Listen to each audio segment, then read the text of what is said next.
protect your most valuable asset. That's why the NFL looks to Cisco Security, powered by AI, to protect their data from cyber attacks. When the game is on the line, the NFL relies on Cisco. Good afternoon. All right, no one juice today. That's fine. All right. Look, excited to get back on the practice field. Talked about Monday really being about NEP and handling things that have shown up over the past 3 weeks. Thought those guys went out there and did a good job correcting those mistakes. With the realization that there will be other things that pop up throughout the season. Now, excited really to turn the page on to San Fran. But before we get there, so we lost one of our captains in Bentley. He's done a great job for us, both on and off the field. A leader in the locker room, all that stuff. So we'll be putting Bentley on injured reserve later on today.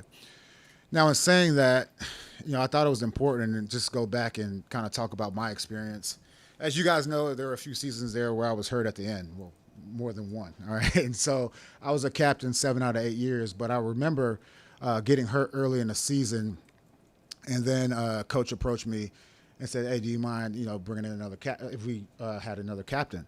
And I didn't. And so I had a conversation with Bentley, and the same thing with him, obviously not being in the building every single day right now as he goes through the rehab process. But I did ask him, I said, to me it's important that we still have, leadership and representation for that side of the ball. And when we did the votes for captain, and once again, this is voted on by their peers, it was very close. It was very close. And happy to announce today a guy that, has done a tremendous job for us, has really shown a lot of growth on the field and off the field, and that's Kyle Duggar. And so Duggar is now a captain for us. Hold on, I wasn't finished my intro. No, I'm playing. Go ahead. Go ahead. Is there any hope he might return this season? I'm not sure.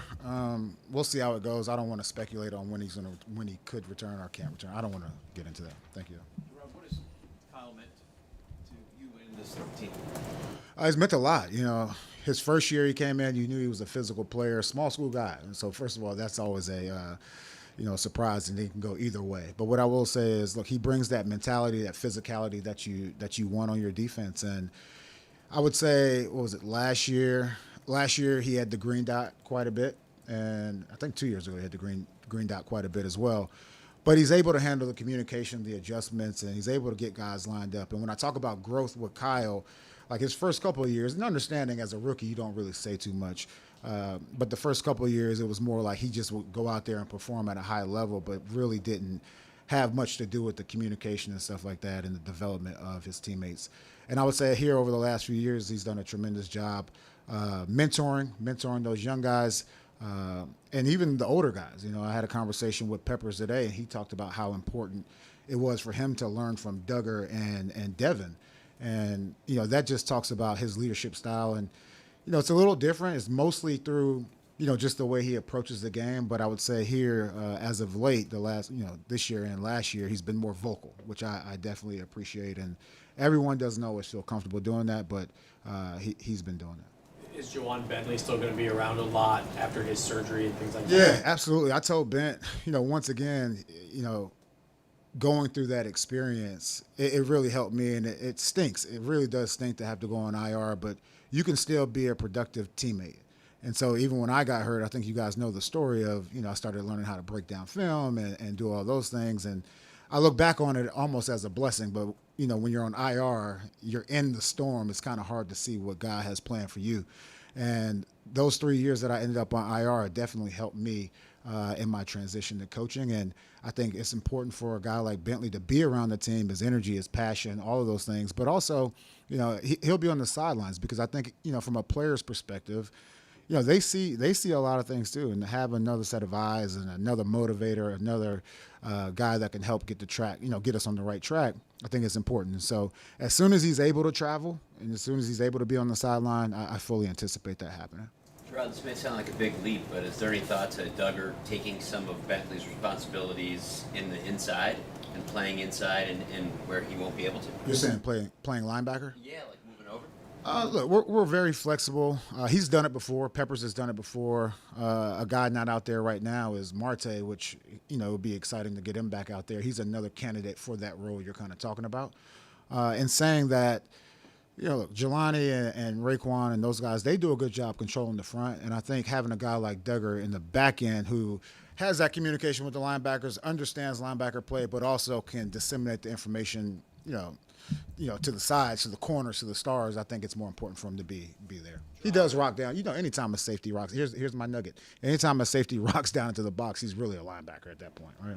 Jerod, for Sunday's game, go ahead. Oh, see, there we go. That's nice. Jerod, do you see any merit to the idea of adding a veteran quarterback to the roster just so you can have full control over when Drake plays as opposed to having your hand potentially forced by injury? That's not in our plans at this current time.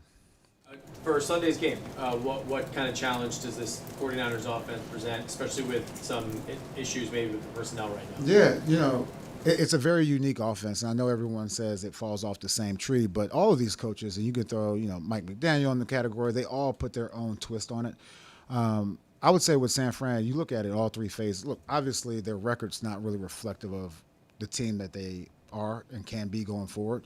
They're dealing with injuries as well. What I will say is the challenge for us is just in the front, offensive line and defensive line. And I don't want to sound repetitive, but those guys, they are a do what they do type of team, and like we know what they're going to do. The fans know what they're going to do, but you still have to stop them. And they have a lot of good players on that team, offensively and defensively, like all pro caliber players almost at every level if you really look at the roster. So it's definitely a challenge, and I think the guys are, I tell them all the time, look at it as an opportunity to go out there and perform. I know you view this as a defining moment in the offense. What do you guys want to get done offensively?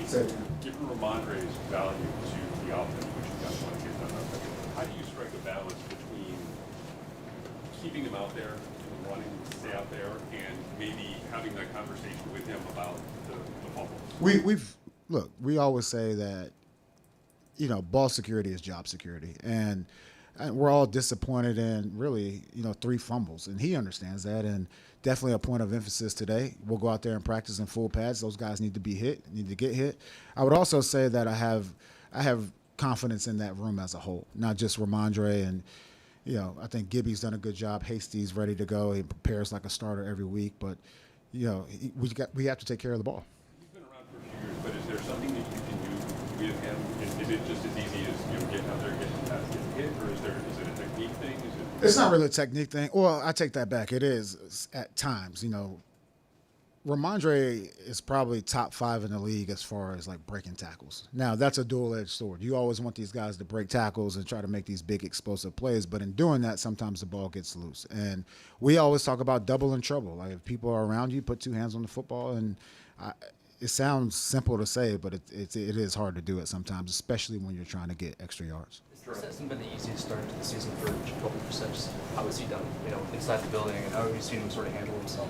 He's handled himself like a true professional. We had a captain's meeting today, and it wasn't like a big kumbaya type of meeting. It was more of a, let's continue to get better each and every week. And I think that was really the main goal, going into the season. Like I didn't know what our record would be at this time, but our goal was to get better every week. Now, obviously, it was a poor showing in New York, but we'll see what this team is made of going forward. We have a long trip out west, and got to be ready to play against a good, solid football team. I know you describe them as a do-what-they-do type of team. When you look specifically at their offense with Kyle, what are the kind of chess match challenges for you, DeMarcus, whole defensive staffs to stay on top of them, because they dress up a lot of things? That's right, and you just hit it on the head. It's a lot of window dressing, but the core concepts are pretty much still the same. Every single play, like you're going to see motion, and you're going to see exotic types of motions, and they're trying to get you to adjust a certain way. And just here you go. Here's another football tip, just in general, for the Pop Warner coaches.